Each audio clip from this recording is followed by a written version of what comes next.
আসসালামু আলাইকুম রহমতুল্লাহি ওয়া বারাকাতুহু। বিসমিল্লাহির রহমানির রহিম। প্রিয় দিনী ভাই ও বোনেরা, আশা করি সকলেই আল্লাহর রহমতে ভালো আছেন। আজকের ভিডিওতে আমরা জানব শবে মেরাজের নামাজের নিয়ম ও নিয়ত সম্পর্কে। বিস্তারিত জানতে ভিডিওটিতে একটি লাইক দিয়ে শেষ পর্যন্ত দেখতে থাকুন। চলুন শুরু করা যাক।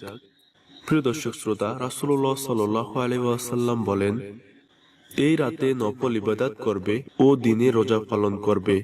ইবনে মাজাহ। ইবাদতের মধ্যে শ্রেষ্ঠ ইবাদত হলো নামাজ। সুতরাং নফল ইবাদতের মধ্যে শ্রেষ্ঠ হলো নফল নামাজ।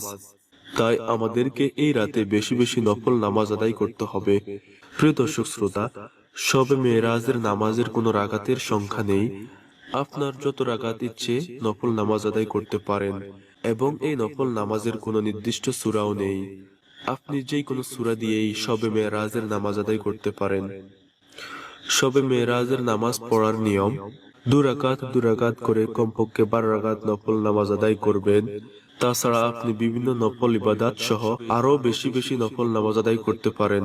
তবে মনে রাখবেন, এশার নামাজ আদায় করার সময় 3 রাকাত বিতির নামাজ আদায় করা যাবে না।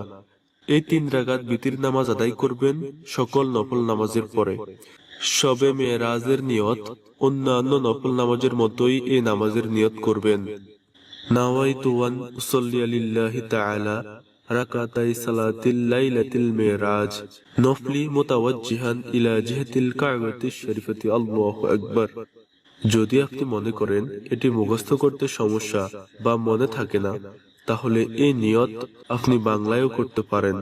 যারা আরবিতে নিয়ত করতে পারেন না, তারা বাংলায় এভাবে নিয়ত করবেন: আমি কিবলামুখী হয়ে মেরাজের 2 রাকাত নফল নামাজ আল্লাহর রাজি ও খুশির জন্য আদায় করতেছি। আল্লাহু আকবার। উপরোক্ত নিয়তের 2 রাকাত করে 4 রাকাত পরপর মুনাজাত করতে পারেন। এইভাবে 12 রাকাতের অধিক যত রাকাত খুশি আদায় করতে পারেন। আল্লাহ তাআলা আমাদেরকে শবে মেরাজের রাতে বেশি বেশি নফল নামাজ আদায় করার, কোরআন তেলাওয়াত করার, জিকির আজগার করার তৌফিক দান করুক। আমিন সুম্মা আমিন।